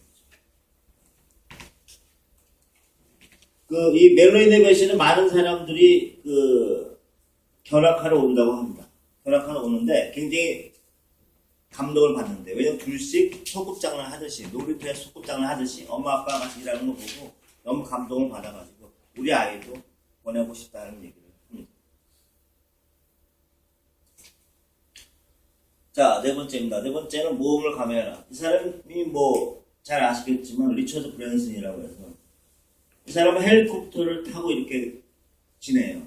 엄청난 돈과 뭐 명예와 뭐 다 갖고 있는데 전 세계에서 풍선 타고 대서양을 횡단 시도했던 첫 번째 사람이죠. 떨어져 죽을 위험도 있었고 뭐 모터사이클 항상 개인적인 삶의 핵심 포인트가 모험이고 비즈니스도 무조건 모험입니다. 지금도 뭐 안정 위주로 기존 사업만 챙겨도 잘 살 수 있는데 계속해서 새로운 사업을 하고 개인적인 것도 계속 모험을 하고 이런 사람이 이런 얘기 했죠. 당신이 성공하려면 위험을 감수해야 한다. 나는 허가보다 잘 용서를 구하겠다. 뭐 해도 돼요. 허가를 하지 말고 일단 저지르고 용서를 구하라는 얘기죠. 용감한 스타트업이 국력을 이긴다. 스타트업은 이런 이점도 있습니다. 대기업이나 기존 기업보다 불리한 게 아니라는 얘기죠. 페이스북 창업자 마크 주커버그 이런 얘기 있죠. 가장 큰 위험은 위험을 회피하는 거다. 그러니까 위험을 회피하는 게 가장 위험하다는 얘기죠. 실패를 보장하는 것은 위험을 감수하지 않는 것이죠. 달러스 헤이브 클럽. 이 스타트업은 2012년도에 시작했는데 면도칼 배달 서비스입니다. 면도칼 배달 서비스. 이 사람의 비전은 전 세계의 남성 용품을 전부 배달하겠다는 거예요. 첫 번째는 면도칼을 시작하는 거예요. 근데 단순 배달이 아니라 멤버십이다 이거죠. 한 달에 얼마 내면 멤버로 해서 정기적으로 보내주겠다는 거예요. 근데 이 사람이 2012년도에 사업을 시작하려고 하는데 알림 마케팅 채널이 없어서 고민하다 보니까 유튜브를 생각하게 됩니다. 유튜브 광고를 만들려고 하는데 너무 돈이 많이 들어. 뭐 여러분도 아시겠지만 유튜브에 있는 뭐 아이폰 광고나 뭐 갤럭시 광고 뭐 엄청 비싸죠. 저도 뭐 제일 계획이 있었지만 그 결론을 뭐냐면 솔루션 본인이 하는 본인이 친구랑 같이 시라전 짜고 촬영하고 편집하고 본인이 출연합니다. 이 사람이 창업자입니다. 마이크 턴이라고 본인이 해요.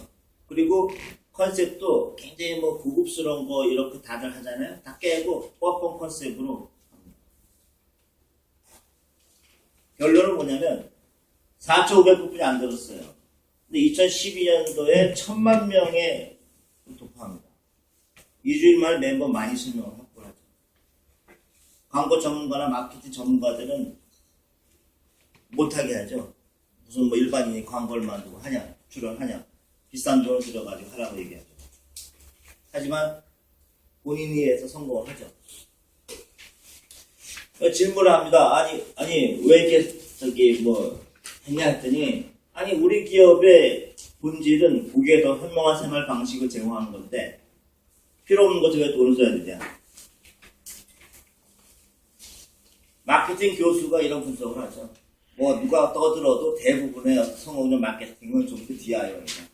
제가 이제 스타트업 마케팅도 강의를 많이 하는데 구체적인 어떤 전술의 방법을 결국 스타트업은 창업가를 중심으로 해서 DIY를 해야 됩니다. Do yourself 해야 돼. 스스로 만들어야 돼요.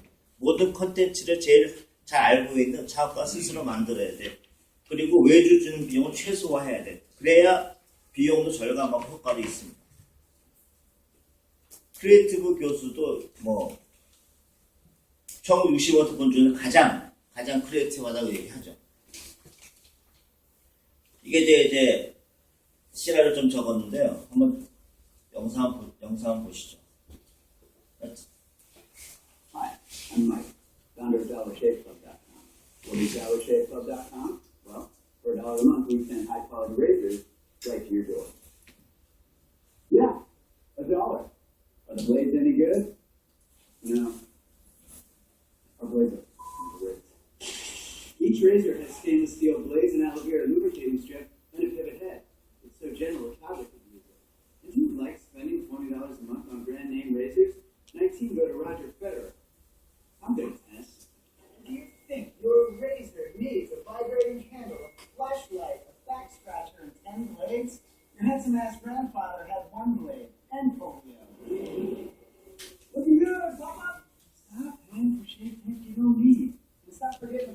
rich every month. Alejandro and I are going to ship them right to you.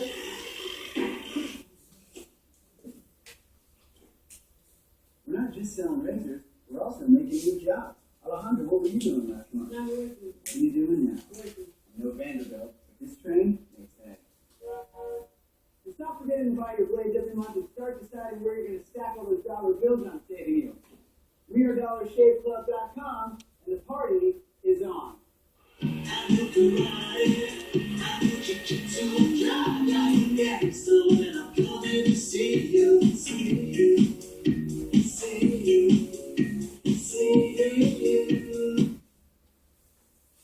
네, 다섯 번째는 사람들의 신뢰 포트.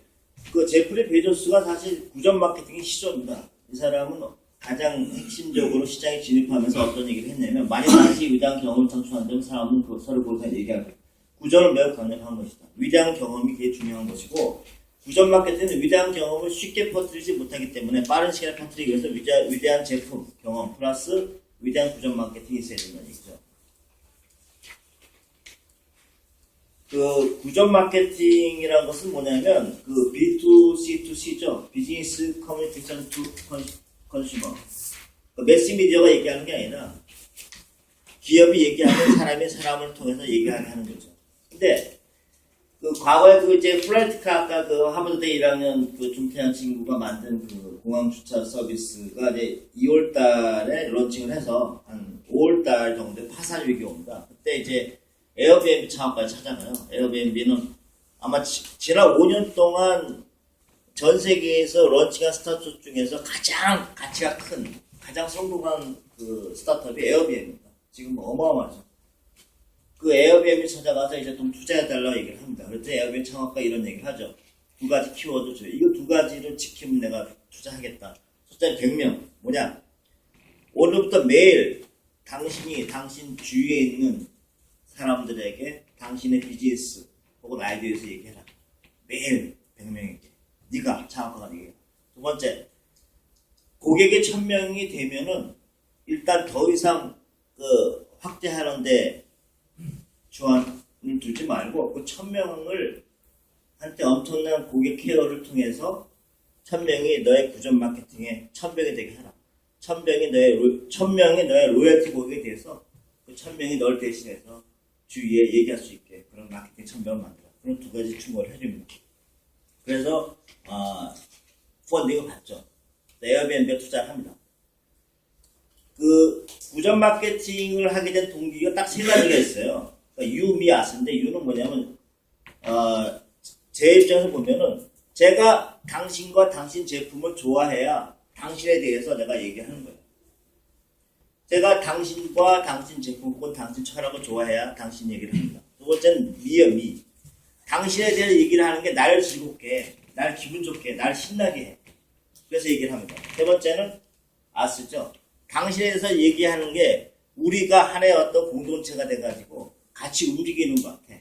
뭐 예를 들어서 애플바라든가 뭐 폴셋바 이런 거죠. 이 세 가지 기본 동기를 충족시켜주면 사람들이 얘기를 한다는 거죠. 결국 마케팅이라는 것은 당신의 브랜드에 대해서 사람들이 이야기하도록 만드는 게 마케팅이죠.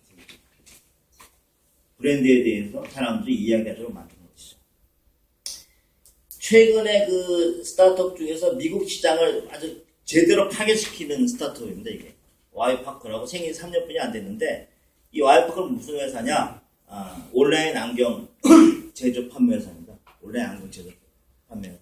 생긴 3년뿐이 안 됐는데 미국의 안경 비즈니스가 파괴되고 있죠. 대기업들이. 그 파괴되는 이유가 뭐냐면 첫 번째 뭐냐? 보통 $500는 주고 사야 돼. 이걸 $100 이하로 가격 파괴를 합니다. 두 번째는 왜 엄청난 광고를 쓰냐? 광고 안 하고 페이스북 마케팅을 합니다. 그 돈을 줄이는 이유는 라이선스 비용 엄청나죠. 유통마진 스토리 제거해서 $100 미만을 하고요. 자체 디자인 합니다. 그래서 빈티지 스타일을 제작하고 그리고 사회 기부를 합니다. 안경 한 벌을 팔면 한 벌을 기부합니다. 엄청나죠. 안경 한 벌을 팔면 이 창업가는 여기저기 그 유펜 출신들이 이제 펜실바니아 그 MBA들이 창업했는데 이 사람들의 비전은 전 세계에 돈 없어서 안경 못 쓰는 사람들을 없애겠다는 얘기예요. 엄청난 비전을 갖고 있죠. 그런데 여기 이제 재밌는 게 마케팅적으로 보면 이제 페이스북 마케팅이 엄청난 아이디어입니다. 이게 뭐냐면 고객이 자기 페이스북 페이지에 올린 사진이에요.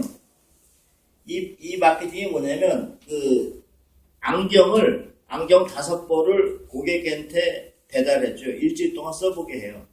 그러면 고객이 4벌이건 5벌이건 한번 써서 찍어서 페이스북에 올리게 합니다.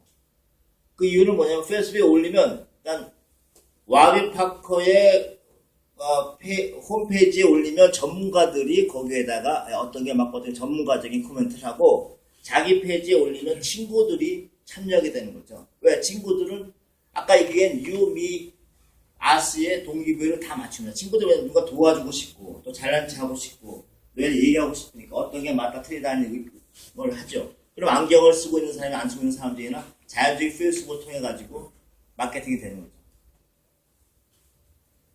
이 홈트라이언 캠페인을 시작한 일주일 만에 완판이 됐어요. 2만 명의 대기고객이 생기고 창업 1년 만에 500% 이상 초과 성장하고 작년에 벌써 50만 부 이상 안경을 기부했으니까 100 몇십만 벌이 벌써 팔립니다. 엄청나게 시장을 잠식하고 있죠. 홈트라이언 페이스북 구전 마케팅이 굉장히 효과가 있었죠. 또 마케팅이 뭐냐면 와비 바커라는 사이트를 운영합니다. 와비 바커는 뭐냐면 전 세계의 개를 위한 온라인 안경 판매 사이트입니다. 애완견을 위한 안경 사이트예요. 그런데 실질적으로 애완견을 위한 안경 사이트는 거짓말입니다. 페이크예요. 근데 이 사이트는 놀라고 만드는 겁니다. 그런데 만들었더니 엄청난 그 애완견 소유자들이 와가지고 서로 얘기합니다. 자기 개에 어떤 안경이 어울릴까 하면서 자동적으로 와비 파커의 제품에 자동적으로 노출되는 거죠. 이 사이트에 재밌는 것이 마늘저 시즌 오픈했는데 이 와비 파커 사이트보다 2.5배나 많은 방문자 수가 기록을 했어요. 그런데 여기 방문자가 그냥 끝나는 게 아니라 와비 파커 와가지고 놀고 장난하고 그러한 애완견을 소유하고 있던 그런 방문객들이 와비 파커의 사이트로 몰려가서 와비 파커의 매출이 엄청나게 드는 그런 계기가 되는 거죠. 이게 엄청난 마케팅이죠. 고객들을 즐겁게 하고 고객들은 기분 좋게 정보에 익숙해지고 판매가 이루어지는 거죠.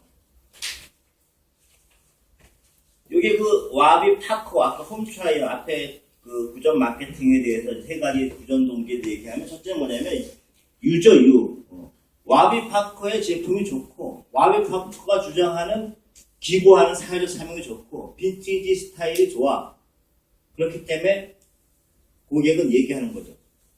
두 번째 미죠. 미 친구가 올린 사이트 저기 페이스북에 올린 안경 쓴 걸 보고 그거에 대해서 내가 얘기하는 게 내가 스마트하다는 걸 보여주는 거죠. 친구로서 그냥 똑똑하니까 충고해주고 싶은 것이고 그리고 친구를 도우는 것이고 나의 중요성을 밝히는 거죠.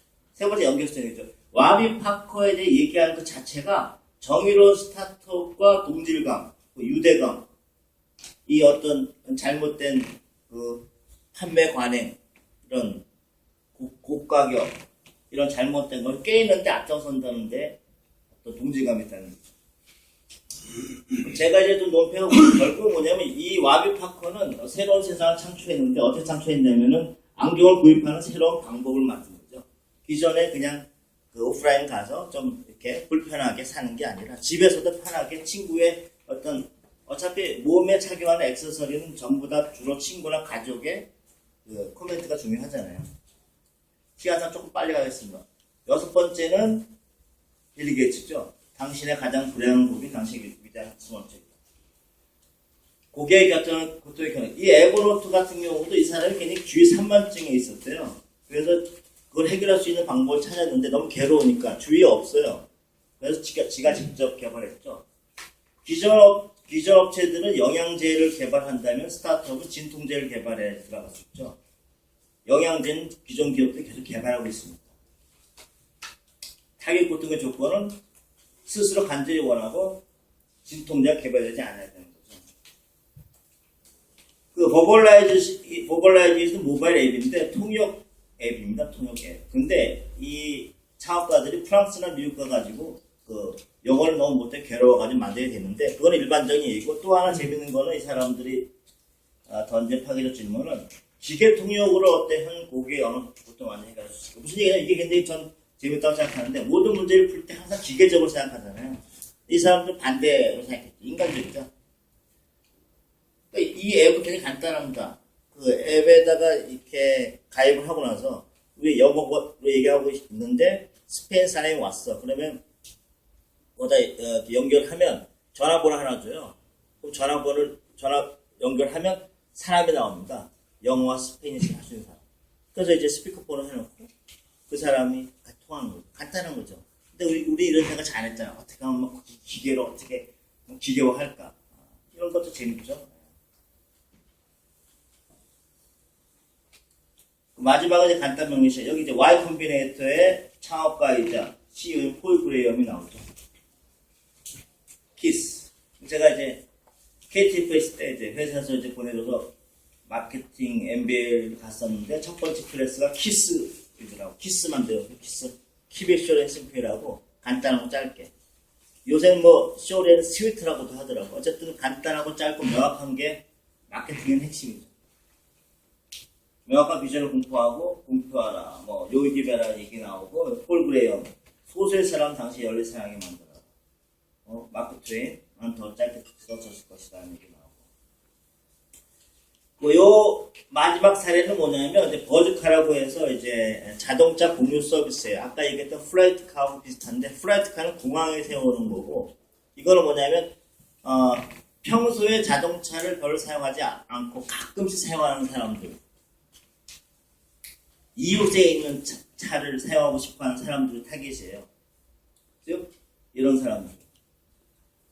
솔루션은 뭐냐면 이쪽에 이 위치 정보 서비스를 해가지고 네트워크를 통해 가지고 주위에 차가 어디 있냐 하는 것이 나옵니다. 나오면 내가 뭐 신촌에 차를 쓰고 싶다, 뭐 그 신촌 어디다, 뭐 연대 앞이다 하는 건데 여기서 핵심이 뭐냐면 미국이 아닌 파리에서 처음 런칭을 했다는 거 시장을. 이게 중요한 얘기죠. 왜냐면 요 타겟이 미국보다는 파리라는 얘기입니다. 왜? 미국보다 파리에는 자가용 소유 비용이 더 높아요. 그래서 자가용을 미국은 웬만하면 있지만 프랑스는 좀 없는 사람이 꽤 있고 그리고 자가용 대중교통이 얼마나 발달되어 있어요. 그 자동차가 별 필요 없고 고객 밀도가 또 높아요. 그래서 가까운 데 차를 세워놓고 서로 빌려 탈 수 있어. 자동차 대여 중개 서비스죠. 요거를 파리에 했다는 것이죠. 지금 현재 시장을 보고 있죠. 이게 성공과 실패할지는 이제 보고 있는 상황이고. 그렇습니다. 정리를 하면, 제가 나름대로 제 주관적으로 선택한 스타트업 7위 고수는 7명이고, 이 7명이 나름대로 직간접적으로 주장한 핵심 프로젝트가 룰을 깨라, 새로운 공목을 찾아내라 해서 플라이트카 공항주차 대여 서비스죠. 두 번째는 이제 사회적 정의를 추구하라. 그래서 양심을 껴 사회 변화시킨다 해서 체인지는 이제 온라인 무료 편원 사이트고, 모험을 추구하는 모험은 그라만 표적으로 퍼킹 껴라. 이건 달러세이 클럽이라고 면도칼 온라인 서비스죠. 직접 광고를 만들고 컬처로는 침묵 극대화나 짱문화로 멜로 이노베이션이 지금 하고 있고요. 그 다음에 부전 마케팅은 아마존 CEO 지금 베조스가 얘기한 것이고 와이파커라고 온라인 안경 업체죠. 여기서 이제 페이스북에 이제 홈트라이언 캠페인을 썼고 그다음에 페인킬러에서 고객의 불만, 고통, 진통제를 개발하라. 그래서 라이브 통역과 언어 고통 해결하라. 버벌라이즈시고 간단 명확히 시작한 틈새 시작 운영하라. 워직하는 파리를 입력한 거죠. 자, 제가 시간 가지고 좀 빨리 진행했고 사례하시고 했는데 혹시 질문이라든가 코멘트나 있으시면 있어요? 네. 라이브 통역에서 네? 본인이 왔다 갔다 해야 되는데 어디요? 통역가는 어떤 보상을 받고 뭐요? 라이브 통역 라이브 통역가? 네.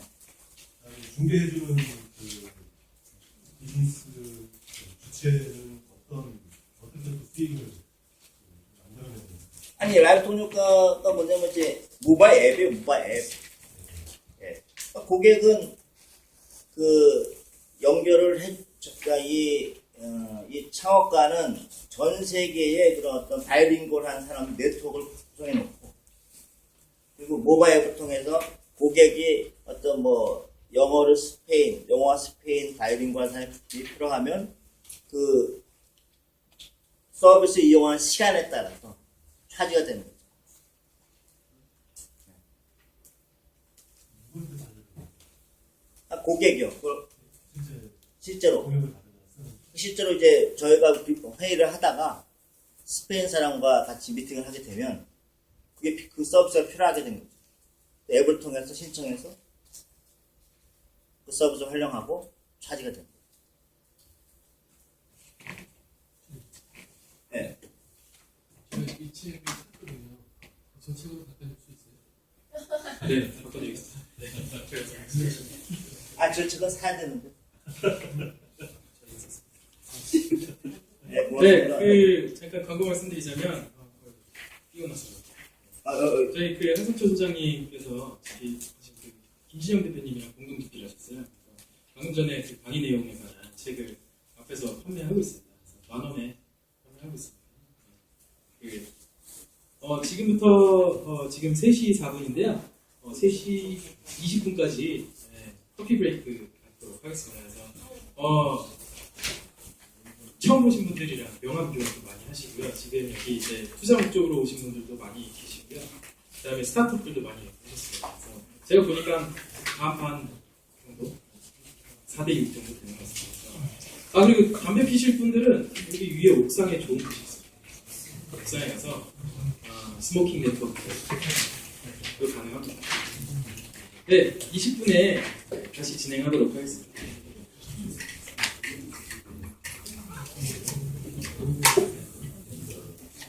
는 저희가 쪽지를 나눴는데 네, 알겠습니다. 오늘 출력하는 시간 6시.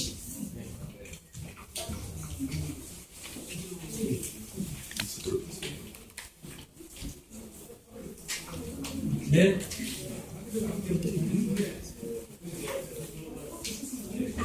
어디서 샀는지 알아? 배랑 배터리 같은데 원래 시중에 시켜 있어요. 배터리 말고.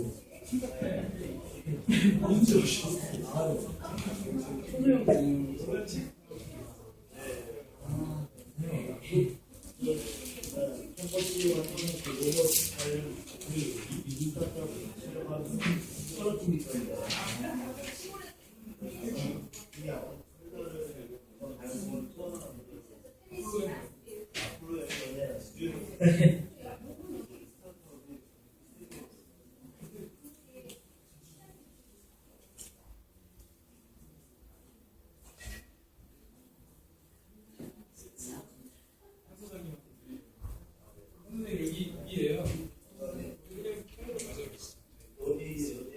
여기가 삼성 호텔이고 이 뒤쪽 뒷길에 A라고 되어 있는.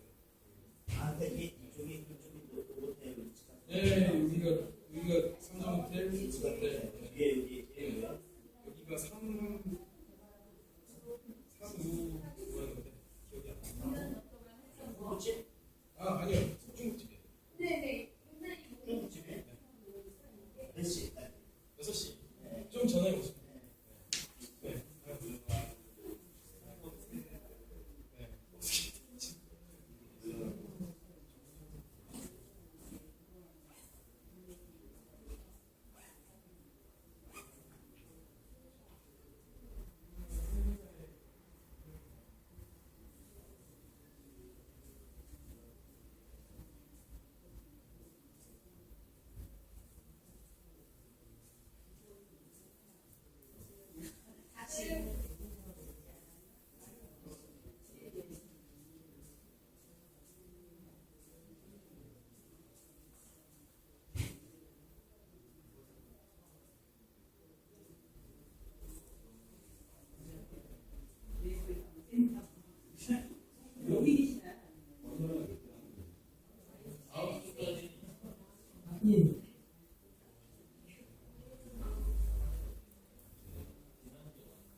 그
홀